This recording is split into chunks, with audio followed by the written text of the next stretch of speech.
சாலமோனின் ஞானம் அதிகாரம் 16 முதல்.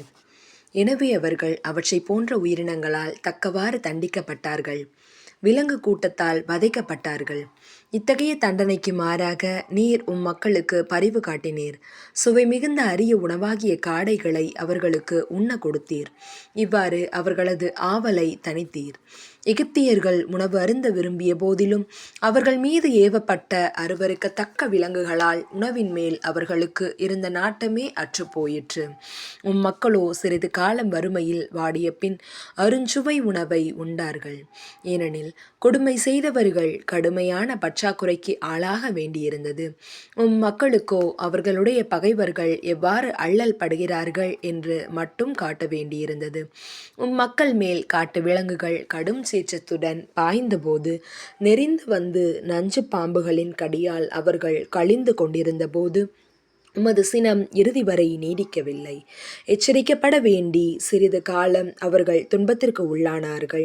உமது திருச்சட்டத்தின் கட்டளையை நினைவூட்ட மீட்பின் அடையாளம் ஒன்று அவர்களுக்கு கொடுக்கப்பட்டது. அப்போது அதை நோக்கி திரும்பியோர், தாங்கள் பார்த்த பொருளால் அன்று, அனைவரும் மீட்பரான உம்மாலேயே மீட்பு பெற்றார்கள். இதனால் எல்லா தீமைகளிலிருந்தும் விடுவிப்பவர் நீரே என்று அவர்கள் பகைவர்களை நம்பச் செய்தார்கள். ஏனெனில் அவர்கள் வெட்டுக்கிளிகளாலும் ஈக்களாலும் கடியுண்டு மாண்டார்கள். அவர்கள் உயிரை காப்பதற்கு மருந்து எதுவும் காணப்படவில்லை. அவர்கள் இத்தகையவற்றால் தண்டிக்கப்படத்தக்கவர்கள். ஆனால் நச்சு பாம்புகளின் பற்களால் கூட மக்களை வீழ்த்த முடியவில்லை. உமது இரக்கம் அவர்களுக்கு துணை நின்று நலமளித்தது. சொற்களை அவர்கள் நினைவு கூறும் பொருட்டு அவர்கள் கடிப்பட்டார்கள். ஆனால் உடனே நலமடைந்தார்கள்.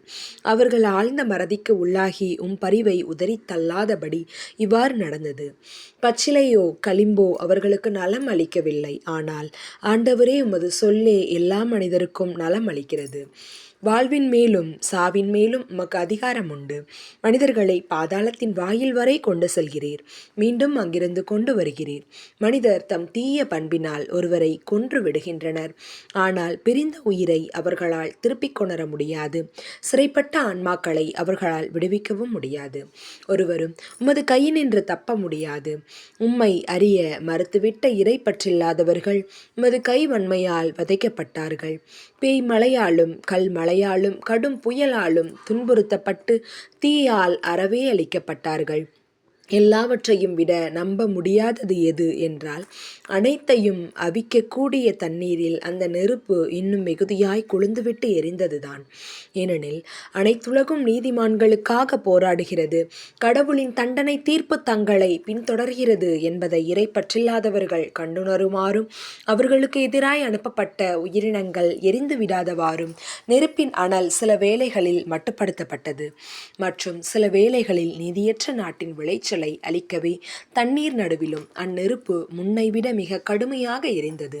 இவற்றுக்கு மாறாக மக்களை வானதூதரின் உணவால் ஊட்டி வளர்த்தீர். எல்லா இனிமையும் பல் சுவையும் கொண்ட உணவு அவர்களது உழைப்பே இல்லாமலே படைக்கப்பட்ட உணவை வானத்திலிருந்து அவர்களுக்கு அளித்தீர். நீர் அளித்த உணவூட்டம் பிள்ளைகள் பால் நீர் கொண்டிருந்த இனிய உறவை காட்டியது. ஏனெனில் அந்த உணவு உண்பவரின் சுவையுணர்விற்கு ஏற்றவாறு மாறி அவரவர் விரும்பிய சுவையை அது தந்தது. கல்மலையில் கனன்றெறிந்து கடும் மழையில் சுடர்விட்ட நெருப்பை பகைவர்களுடைய விளைச்சலை அளித்தது என்று அவர்கள் அறிந்து கொள்ளுமாறு பனியும் பனிக்கட்டியும் முறுகிடாமல் நெருப்பின் அனலை தாங்கின. ஆனால் அதே நெருப்பு நீதிமான்கள் ஊட்டம் பெறும்படி தனது இயல்பான ஆற்றலை மீண்டும் மறந்துவிட்டது. படைத்தவரான உமக்கு ஊழியம் புரிகின்ற படைப்பு நெறி கெட்டோரை தண்டிக்க முனைந்து நிற்கிறது. உம்மை நம்பினோரின் நலனை முன்னிட்டு அது பரிவோடு தணிந்து போகிறது.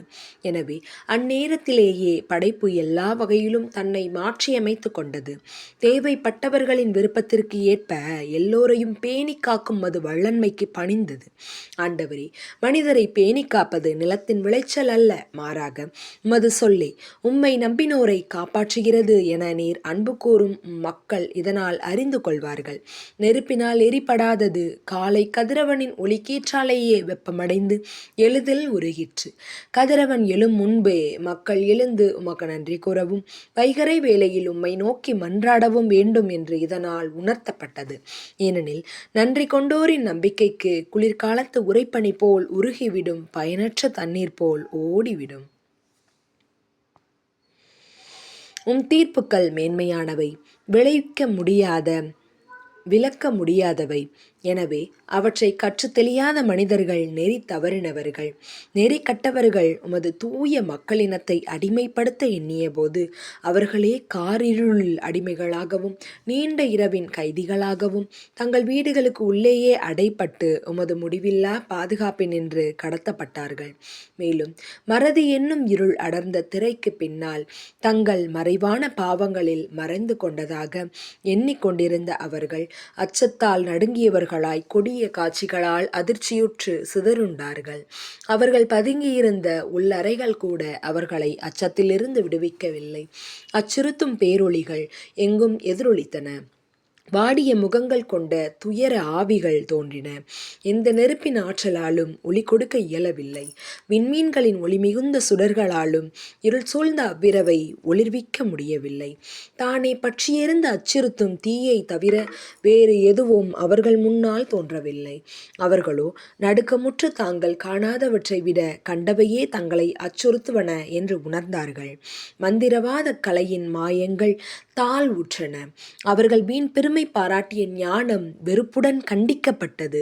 நோயுற்ற உள்ளத்திலிருந்து அச்சத்தையும் குழப்பத்தையும் விரட்டியடிப்பதாக உறுதி கூறியவர்களே நகைப்புக்கு உள்ளாகிட அச்சத்தினால் நோயுற்றார்கள். தொல்லை தரக்கூடிய எதுவும் அவர்களை அச்சுறுத்தவில்லை. எனினும் கடந்து செல்லும் விலங்குகளாலும் சீரும் பாம்புகளாலும் அவர்கள் நடுக்கமுற்றார்கள். எவ்வகையிலும் தவிர்க்க முடியாத காற்றை கூட ஏறிட்டு பார்க்க மறுத்து அச்ச நடுக்கத்தால் மாண்டார்கள்.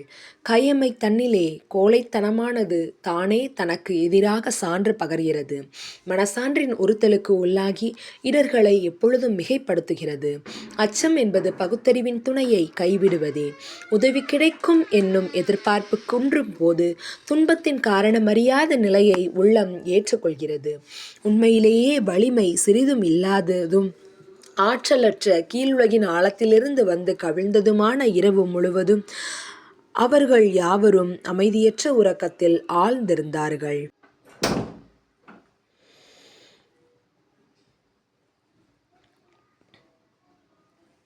உண்மையிலேயே வலிமை சிறிதும் இல்லாததும் ஆற்றலற்ற கீழுலகின் ஆழத்திலிருந்து வந்து கவிழ்ந்ததுமான இரவு முழுவதும் அவர்கள் யாவரும் அமைதியற்ற உறக்கத்தில் ஆழ்ந்திருந்தார்கள். சில வேளைகளில் மாபெரும் பேய் உருவங்கள் அடிக்கடி தோன்றி அவர்களை அச்சுறுத்தின. மற்றும் சில வேளைகளில் அவர்களது உள்ளம் ஊக்கம் குன்றி செயலற்று போயிற்று. ஏனெனில் எதிர்பாராத திடீர் அச்சம் அவர்களை கலங்கடித்தது. அங்கு இருந்த ஒவ்வொருவரும் கீழே விழுந்தனர். கம்பிகளில்லா சிறையில் அடைப்பட்டனர். ஏனெனில் உழவர், இடையர், பாலைநிலத்தில் பாடுபடும் தொழிலாளர் ஆகிய அனைவரும் இதில் அகப்பட்டு தவிர்க்க முடியாத முடிவை எதிர்கொண்டனர். ஏனெனில் அவர்கள் அனைவரும் இருள் என்னும் ஒரே சங்கிலியால் கட்டுண்டனர். காற்றின் ஒளி படர்ந்திருந்த கிளைகளிலிருந்து வரும் பறவைகளின் இனிய குரல் பெருக்கெடுத்து பாய்ந்து வரும் வெள்ளத்தின் சீரான ஓசை பெயர்த்து கீழே தள்ளப்படும் பாறைகளின் பேரொளி கண்ணுக்கு புலப்படாதவாறு தாவி ஓடும் விலங்குகளின் பாய்ச்சல் கொடிய காட்டு விலங்குகளின் முழக்கம் மலைக்குடைவுகளிலிருந்து கேட்கும் எதிரொலி ஆகிய அனைத்தும் அவர்களை அச்சத்தால் முடக்கிவிட்டன. உலகெல்லாம் ஒளி வெள்ளத்தில் திளைத்து தன் வேலையில் தடையின்றி ஈடுபட்டிருந்தது. இவ்வாறிருக்க எகிப்தியர்கள் மேல் மட்டும் அடர்ந்திருந்த காரிருள் கவிழ்ந்து படர்ந்தது. அவர்களை விழுங்க குறிப்பட்ட இருளின் சாயல் அது. எனினும் அவர்களே இருளை விட தங்களுக்கு தாங்க முடியாத சுமையாயிருந்தார்கள். தூயவர்களுக்கோ பேரொளி இருந்தது. அவர்களுடைய குரலை எதிரிகள் கேட்டார்கள். ஆனால் அவர்களின் உருவங்களை காணவில்லை. தங்களைப் போல துன்புறாததால் தூயவர்களை பேறு பெற்றோர் என்று கருதினார்கள். அப்பொழுது தூயவர்கள் அவர்களுக்கு தீமை எதுவும் செய்யாததால் எகிப்தியர்கள் நன்றியுணர்வு கொண்டிருந்தார்கள். தங்களது பழைய பகைமைக்கு மன்னிப்பு கேட்டார்கள். இருளுக்கு மாறான ஒளிப்பிளம்பாம் நெருப்பு தூணை மக்களுக்கு கொடுத்தீர். முன்பின் அறியாத பாதையில் அது அவர்கள் அவர்களுக்கு வழிகாட்டியாய் விளங்கியது. மாட்சி பொருந்திய அப்பயணத்தில் அது வெம்மை தணிந்த கதிரவனாயிருந்தது. திருச்சட்டத்தின் அழியாத ஒளியை உலகிற்கு வழங்க வேண்டிய மக்களை எகிப்தியர்கள் சிறைப்பிடித்தார்கள். இவ்வாறு அடைத்து வைத்தவர்களோ இருளில் அடைக்கப்பட வேண்டியது பொருத்தமே. எகிப்தியர்கள் தூயவர்களின் குழந்தைகளை கொல்ல திட்டமிட்டிருந்தார்கள். அப்பொழுது ஒரு குழந்தை மட்டும் சாவிலிருந்து காப்பாற்றப்பட்டது. எகிப்தியர்களை தண்டிப்பதற்காக அவர்களின் பெருந்தொகையான குழந்தைகளை மாய்த்து விட்டீர். அவர்கள் அனைவரையும் பெரும் வெள்ளத்தில் ஒரு சேர மூழ்கடித்தீர். தாங்கள் நம்பியிருந்த வாக்குறுதிகளை தெளிவாக அறிந்து அவற்றில் மகிழ்ந்திருக்கும்படி அந்த இரவு எங்கள் மூதாதையருக்கு முன்னறிவிக்கப்பட்டது. நீதிமான்களின் மீட்பையும் அவர்களுடைய பகைவர்களின் அழிவையும் மக்கள் எதிர்பார்த்து கொண்டிருந்தார்கள். எங்கள் பகைவர்களை நீர் தண்டித்த அந்த ஒரே செயலால் உம்மிடம் எங்களை அழைத்து பெருமைப்படுத்தினீர். நல்லவர்களின் தூய மக்கள் மறைவாக பலி செலுத்தினார்கள். நன்மைகளையும் இடர்களையும் ஒன்று போல பகிர்ந்து கொள்வார்கள் என்னும் இறை சட்டத்திற்கு அவர்கள் ஒருமித்து உடன்பட்டார்கள். மூதாதையர்களின் புகழ்பாக்களை அதே வேளையில் பாடிக்கொண்டிருந்தார்கள். ஆனால் பகைவர்கள் கதறி எழுத குரல்கள் எதிரொலித்தன. தங்கள் குழந்தைகளுக்காக எழுப்பிய புலம்பல்கள் எங்கும் பரவின. அடிமையும் தலைவரும் ஒரே வகையில் தண்டிக்கப்பட்டார்கள். குடிமகனும் மன்னரும் ஒரே பாங்காய் துன்புற்றார்கள். எண்ணிலடங்காதோர் ஒரே வகை சாவுக்கு உள்ளாகி எல்லாரும் ஒருமிக்க மடிந்து கிடந்தனர். உயிரோடு இருந்தவர்களால் அவர்களை புதைக்கவும் இயலவில்லை. அவர்களின் பெருமதிப்பிற்குரிய வழித்தோன்றல்கள் ஒரே நொடியில் மாண்டு போனார்கள். மந்திரவாதிகளுக்கு செவிசாய்த்து அவர்கள் எதையுமே நம்ப மறுத்துவிட்டாலும் தங்கள் தலைப்பேர்கள் கொல்லப்பட்ட போது இம்மக்கள் இறை மக்கள் என்பதை ஏற்றுக்கொண்டார்கள். எல்லாம் அமைதியில் ஆழ்ந்திருந்த போது நள்ளிரவு கடந்துவிட்ட வேளையில் எல்லாம் வல்லவும் சொல் விண்ணகத்தில் உள்ள அரியணையை விட்டு எழுந்து அஞ்சா நெஞ்சம் கொண்ட போர் வீரனைப் போல் அழிவுக்கென குறிக்கப்பட்ட நாட்டின் மீது வந்து பாய்ந்தது. உமது தெளிவான கட்டளையாகிய கூரிய வாளை ஏந்திய வண்ணம் அது நின்று கொண்டு எல்லாவற்றையும் சாவினால் நிரப்பியது. மண்ணுலகத்தில் கால் ஊன்றியிருந்த போதிலும் விண்ணகத்தை தொட்டு கொண்டிருந்தது. உடனே அச்சுறுத்தும் கனவு காட்சிகள் அவர்களை கலங்கடித்தன. எதிர்பாராத பேரச்சம் அவர்களை தாக்கியது. அங்கு ஒருவரும் இங்கு ஒருவருமாக அவர்கள் குற்றுயிராய் விழுந்தபோது தாங்கள் மடிவதன் காரணத்தை வெளிப்படுத்தினார்கள். ஏனெனில் தாங்கள் பட்ட துன்பத்தின் காரணத்தை அவர்கள் தெரிந்து கொள்ளாமல் சாகாதபடி அவர்களை தொல்லைப்படுத்திய கனவுகள் அதை முன்னறிவித்து இருந்தன. நீதிமான்களும் இறப்பை நுகர நேர்ந்தது. பாலை நிலத்தில் இருந்த மக்கள் கூட்டம் கொள்ளை நோயால் தாக்குண்டது. ஆயினும் உமது சினம் நீண்ட காலம் நீடிக்கவில்லை. குற்றமற்றவர் ஒருவர் அவர்களுக்கு பரிந்து பேச விரைந்தார். திருப்பணி என்னும் தம் படைக்கலம் தாங்கியவராய் மன்றாட்டையும் பரிகாரத்திற்கான நறுமண புகையையும் ஏந்தியவராய் உமது சினத்தை எதிர்த்து நின்று அழிவை முடிவுறச் செய்தார். இவ்வாறு தாம் அடியார் என்று காட்டினார். உடலின் வலிமையாலோ படைக்கலங்களின் ஆற்றலாலோ அவர் உமது சினத்தை மேற்கொள்ளவில்லை.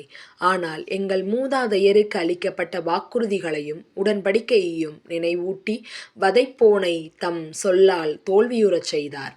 செத்தவர்களின் பிணங்கள் ஒன்றன் மீது ஒன்று விழுந்து பெரும் குவியலாய் கிடந்தன. அப்போது அவர் குறுக்கிட்டு உமது சினத்தை தடுத்து நிறுத்தி எஞ்சியிருந்தோரை அது தாக்காமல் செய்துவிட்டார். அவர் அணிந்திருந்த நீண்ட ஆடையில் உலகு அனைத்தும் பொறிக்கப்பட்டிருந்தது. அதிலிருந்த 4 கல் வரிசையிலும் மூதாதையரின் மாட்சிமிகு பெயர்கள் பொறிக்கப்பட்டிருந்தன. அவர் தலையில் இருந்த மணிமுடியில் உமது மாட்சி வரையப்பட்டிருந்தது. அழிப்போன் இவற்றை கண்டு பின்வாங்கினான். அச்சம் அவனை ஆட்கொண்டது. உமது சினத்தை ஓரளவு சுவைத்தே அவனுக்கு போதுமானது. இறைப்பற்றில்லாதவர்களை கடவுளின் சீற்றம் இரக்கமின்றி இறுதி வரை தாக்கியது. ஏனெனில் அவர்கள் செய்யவிருந்ததை கடவுள் முன்னரே அறிந்திருந்தார். இஸ்ரேலர் புறப்பட்டு செல்ல விடை கொடுத்து விரைவில் அவர்களை வெளியே அனுப்பி வைத்த அதே எகிப்தியர்கள் பிறகு தங்கள் மனத்தை மாற்றிக்கொண்டு அவர்களை பின்தொடர்ந்தார்கள். எகிப்தியர்கள் தங்களுள் இறந்தவர்களின் கல்லறைகளில் புலம்பி அவர்களுக்காக இன்னும் துயரம் கொண்டாடுகையில் இன்னோர் அறிவற்ற சூழ்ச்சியில் இறங்கினார்கள். முன்பு யாரையும் வெளியேறும்படி வேண்டிக் கொண்டார்களோ அவர்களையே தப்பியோடியோரைப் போல துரத்தி சென்றார்கள். தங்கள் நடத்தைக்கு ஏற்ற முடிவுக்கே அவர்கள் தள்ளப்பட்டார்கள். அதனால் இதற்கு முன் நடந்தவற்றை எல்லாம் அவர்கள் மறந்து விட்டார்கள். இவ்வாறு தங்கள் துன்பத்தில் குறையாயிருந்த தண்டனையே நிறைவு செய்தார்கள். இவ்வாறு மக்கள் வியத்தகு பயணத்தை தொடர்ந்து சென்றார்கள். அவர்களுடைய பகைவர்களோ விந்தையான சாவை எதிர்கொண்டார்கள். பிள்ளைகள் தீங்கின்றி காக்கப்படும்படி படைப்பு முழுவதும் கட்டளைகளுக்கு பணிந்து மீண்டும் தன் இயல்பில் புத்துயிர் பெற்றது. அவர்களது பாசறைக்கு முகில் நிழல் கொடுத்தது. முன்பு தண்ணீர் இருந்த இடத்தில் பின்பு உலர்ந்த தரை தோன்றிற்று. கடலினூடே தங்கு தடையில்லா வழியும் சீறி பாயும் அலைகளூடே புல் திடலும் உண்டாயின. உமது கை வன்மையால் காப்பாற்றப்பட்ட மக்கள் அனைவரும் அவ்வழியே கடந்து சென்றனர். உம்முடைய வியத்தகு செயல்களை உற்று நோக்கிய வண்ணம் சென்றனர்.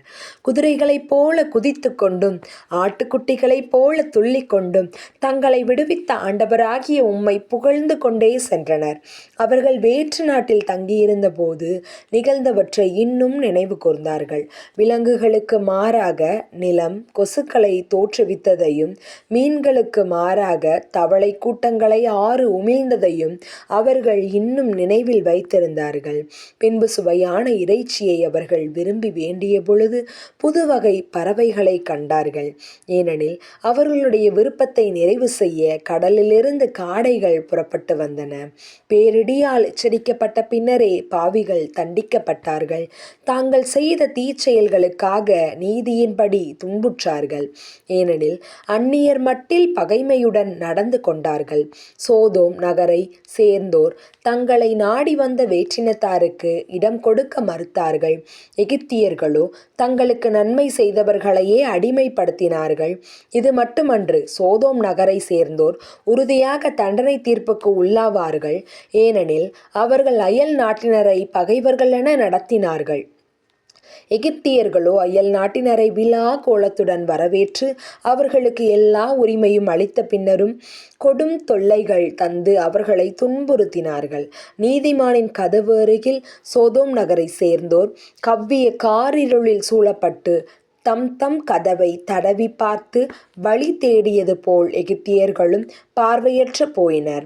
யாழின் சுருதிகள் மாறாமலேயே இருந்து கொண்டு பண்ணின் இயலில்லை மாற்றி அமைப்பது போல் இயற்கையின் ஆற்றல்களும் செயல்படுகின்றன. நிகழ்ந்தவற்றை கண்டு இந்த உண்மையை தெளிவாக அறிந்து கொள்ளலாம். நிலத்தில் வாழும் விலங்குகள் நீரில் வாழும் விலங்குகளாக மாறின. நீந்தி திரியும் உயிரினங்கள் நிலத்திற்கு ஏறி வந்தன. நீரின் நடுவிலும் நெருப்பு தன் இயல்பான ஆற்றலை கொண்டிருந்தது. நீரும் தன் அவிக்கும் இயல்பை மறந்துவிட்டது. மாறாக அழியக்கூடிய உயிரினங்கள் நெருப்புக்குள் நடந்த போதும் அவற்றின் சதையை அது சுட்டெரிக்கவில்லை. பனிக்கட்டி போல் எளிதில் உருகும் தன்மை கொண்ட அந்த விண்ணக உணவையும் உருக்கவில்லை. ஆண்டவரே, நீர் எல்லாவற்றிலும் மக்களை உயர்த்தி மேன்மைப்படுத்தினீர். எல்லா நேரத்திலும் எல்லா இடத்திலும் நீர் அவர்களுக்கு துணை புரிய தவறவில்லை. ஆமென்.